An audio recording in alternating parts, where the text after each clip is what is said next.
रूस और यूक्रेन के बीच जंग पिछले 27 दिनों से जारी है। हमले में यूक्रेन पूरी तरह से तबाह हो चुका है और उसके यहाँ से लाखों लोग अपना घर छोड़कर दूसरे देशों में भागने को मजबूर हो गए हैं। वहीं दूसरी ओर जंग को खत्म करने की कोशिशें जारी है। रूसी पक्ष और यूक्रेन पक्ष दोनों समझौते के लिए बातचीत कर रहे हैं। वहीं फ्रांस मैक्सिको के मसौदे प्रस्ताव पर 193 सदस्यीय संयुक्त राष्ट्र महासभा इस सप्ताह विचार कर सकती है। रूस ने साफ कर दिया है कि वो जरूरत पड़ी तो यूक्रेन पर परमाणु हमला करने से पीछे नहीं हटेगा। खबरों के मुताबिक यदि रूस के ऊपर किसी तरह का खतरा होता है तो वो न्यूक्लियर वेपन का भी इस्तेमाल कर सकता है। बता दें कि अमेरिका ने 2-3 बार इसी तरह की आशंका जताई है कि रूस यूक्रेन पर परमाणु हमला कर सकता है। गौरतलब है कि रूस ने यूक्रेन पर 24 फरवरी को हमले करने शुरू किए थे। अब इस युद्ध को 1 माह होने वाला है। ऐसे में इसमें काफी कुछ बदलाव आ चुका है। शुरुआत में रूस ने हमलों के लिए छोटे हथियारों और पैदल सेना का इस्तेमाल किया था। इसमें सबसे आगे उसके टैंक थे।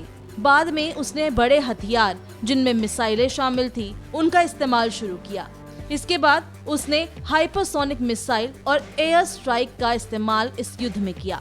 ऐसे में रूस की तरफ से आए बयान की काफी महत्वता बढ़ गई है। इस युद्ध की वजह से अब तक 30 लाख लोग शरणार्थियों की तरह जीवन बिताने को मजबूर हो रहे हैं। यूक्रेन के कई शहर में इमारतें मलबे में तब्दील हो चुकी है।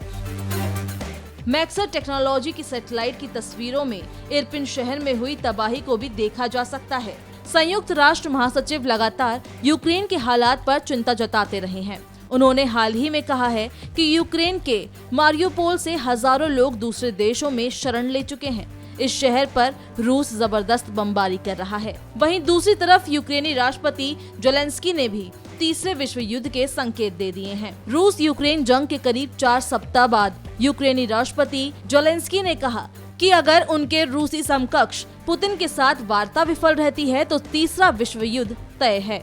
उन्होंने साफ किया है कि यूक्रेन रूस के समक्ष समर्पण नहीं करेगा।